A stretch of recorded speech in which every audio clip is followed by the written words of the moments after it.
Hai, kembali lagi dengan saya William Anderson. Kali ini kita akan membahas mengenai implikasi etis dari teknologi informasi. Materi pertama ialah moral, etika, dan hukum. Moral adalah keyakinan dan penilaian secara tradisi tentang baik atau buruknya hal yang dilakukan. Etika adalah pedoman yang digunakan untuk menjalankan suatu kepercayaan, standar, atau pemikiran dalam suatu individu, kelompok, dan komunitas tertentu. Ketiga, hukum adalah aturan formal yang dibuat oleh pihak yang berwenang atau pemerintah di mana aturan tersebut harus ditaati oleh subjek atau masyarakat atau warga negara. Budaya etika adalah kondisi di mana semua tindakan, perilaku, dan perkataan para manajer, terutama manajer tingkat atas, harus selalu berpegang teguh pada etika yang berlaku. Alasan dibalik etika komputer. James H. Moore mendefinisikan etika komputer atau computer ethics sebagai analisis sifat dan dampak sosial teknologi komputer serta perumusan dan justifikasi dari kebijakan-kebijakan yang terkait untuk penggunaan teknologi tersebut secara etis. Dengan demikian, etika komputer terdiri atas dua aktivitas utama. Orang di perusahaan yang merupakan pilihan yang logis untuk menerapkan program etika ini adalah CEO. Seorang CEO harus menyadari dampak penggunaan komputer terhadap masyarakat dan merumuskan kebijakan yang menjaga agar teknologi tersebut digunakan di seluruh perusahaan secara etis. Satu hal yang amat penting ialah CEO tidak menanggung tanggung jawab manajerial untuk penggunaan komputer secara etis sendirian. Eksekutif lain juga harus memberikan kontribusi. Penerapan budaya etika.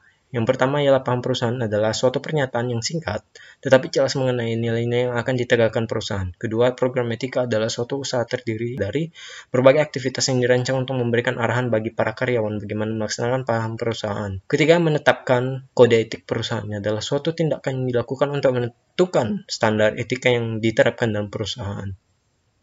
Penerapan etika komputer. Etika komputer sebagai analisis mengenai sifat dan dampak sosial dari teknologi komputer serta bagaimana formulasi dan kebijakan yang sesuai agar dapat menggunakan teknologi tersebut secara etis. Pentingnya etika komputer. Yang pertama, kelenturan logis. Kemampuan memprogram komputer untuk melakukan apa yang kita inginkan.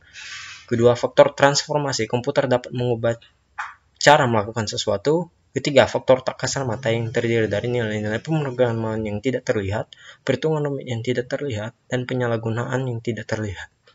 Hak asasi masyarakat dalam informasi. Yang pertama ialah kerahasiaan atau privasi, akurasi atau accuracy.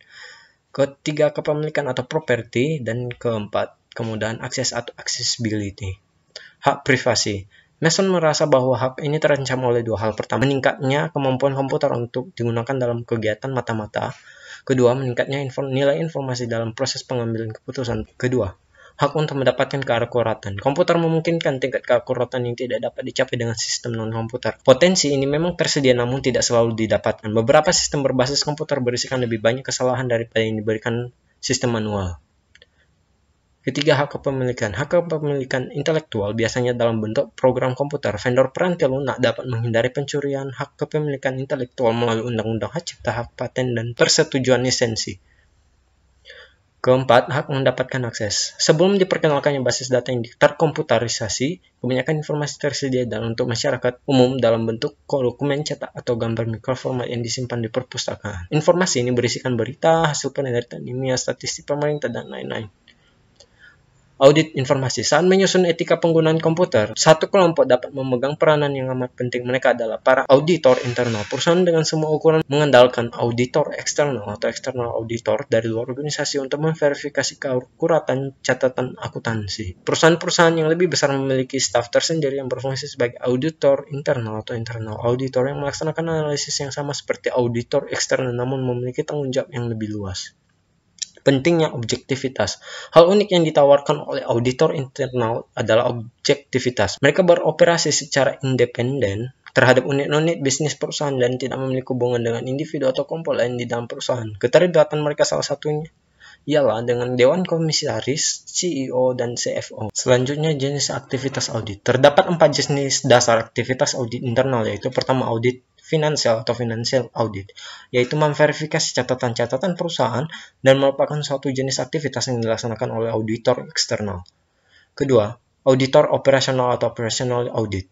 Tidak dilaksanakan untuk memverifikasi keakuratan catatan, melainkan untuk memvalidasi efektivitas prosedur.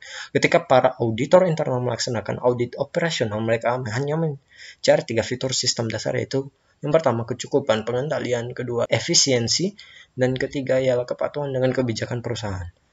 Ketiga, audit berkelanjutan atau concurrent audit.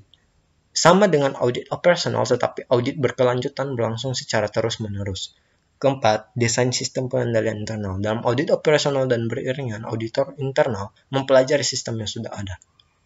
Subsistem audit internal. Arsitektur yang umum mencakup subsistem input yang memasukkan data ke dalam basis data melibatkan auditor internal dalam tim perencanaan sistem merupakan salah satu langkah yang baik untuk mendapatkan sistem informasi yang terkendali dengan baik. Dan sistem tersebut merupakan langkah yang baik untuk memberikan yang mereka perlukan kepada manajemen informasi guna mencapai dan mengelola operasional bisnis yang beretika.